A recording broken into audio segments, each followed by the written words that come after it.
Have you ever stood there at the crease, your heart just pounding, as a spin bowler starts their run up? You see the ball leave their hand, and in that tiny split second, a million questions are just racing through your head. Is it going to turn? How much will it dip? And, by the time it bounces, it's usually way too late. Well, in this explainer, we are going to completely demystify the art of playing spin. We're going to give you the tools to turn all that uncertainty into a real advantage. So what is the big deal, right? I mean, a fast bowler can send a ball hurtling towards you at 90 miles an hour, but a really good spinner, they can make you feel just as helpless with a ball that's barely even breaking the speed limit. The secret isn't in the speed. It's all in the science of deception. The bowler is basically a magician, and that ball is their magic wand. They are literally manipulating physics to play tricks on your eyes and on your brain. And that deception, it comes down to three key things. First up, you've got drift. That's the sideways movement in the air before the ball even pitches.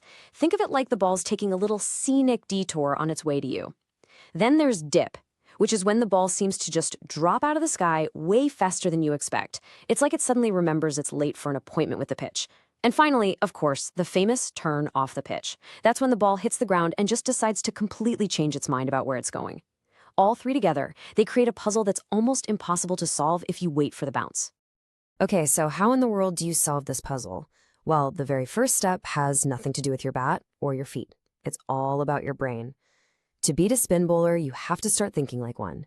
You've got to anticipate their moves, and that all starts with what's going on between your ears. So let's dive in and see how the pros approach this mental game. This right here, this is probably the single biggest mental shift you can make. And trust me, it is a total game changer.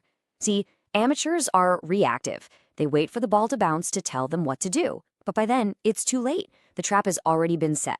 Professionals, on the other hand, they are proactive. They're like detectives, gathering clues from the one place that matters, the bowler's hand. Now, take a look at this. The amateur's eyes are just glued to that spot on the pitch where they think the ball is going to land. But the pro knows better. Their focus is locked onto the bowler, watching every single little movement like a hawk. They aren't just waiting for the story to unfold. They're trying to read the first chapter before it's even been written. And this is exactly what they're looking for. The bowler's hand is like a treasure map, and if you know how to read it, you'll find the gold. The grip, the position of the seam, the wrist action, the release point, they are all huge clues that can help you predict what that ball is about to do. It's like having a crystal ball that tells you the future of that delivery. Okay, so you've cracked the code. You've learned how to read the bowler's hand, you can anticipate their next move, but look, that's only half the battle. Now you actually have to put that knowledge into action. So it's time to talk about the physical side of things, and that all starts with your feet. This quote from a cricketing legend just says it all, doesn't it? When you're facing a spin bowler, there is absolutely no room for hesitation. You have to be decisive. You either commit fully or you don't go at all. There is no in-between. You can think of it like a quick four-step dance. First, you watch the release, that's the bowler's lead. Second, you judge the length, you're anticipating their next move. Third, you commit. You go either forward or back decisively. And only then, once you're in a solid position, do you execute that final flourish, your shot. So which way do you go? Forward or back? Well, it really all depends on the delivery. As you can see here, the front foot is your best friend when the ball is full. But you got to be careful. It's a risky move. Get it wrong, and you'll be taking that long walk back to the pavilion. The back foot, that's a safer bet for the shorter balls, but it's got its own dangers. If you get caught in your crease, you're pretty much a sitting duck. All right, so you've got the mental game down, and you know how to move your feet. But there's one more piece to this puzzle. And you know what? It's probably the most important one of all. It's time to talk about how you turn all of this theory into actual practice, how you transform that knowledge into real instinctual skill. It's one thing to have the map, it's another thing entirely to actually walk the path. You can read all the books you want, you can watch all the videos online, but until you've faced 1,000 spinning balls, you'll never truly understand what it takes to master this art.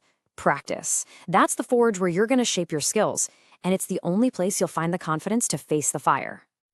But listen, not all practice is created equal. You have to be smart about it. Start by just sharpening your senses. Do drills where you only watch the bowler's hand and try to predict the ball. Then get your body in sync with your mind. Do footwork drills without a bat until your feet can just dance to the rhythm of the ball. And finally, yeah, put it all together in the nets and face those challenges head on. So, there you have it, the secret to playing spin like a pro. See, it's not about magic, it's about mindset. It's not about raw talent, it's about technique. And it's definitely not about luck, it's about hard work. You now have the playbook. The only question is, what are you going to master first?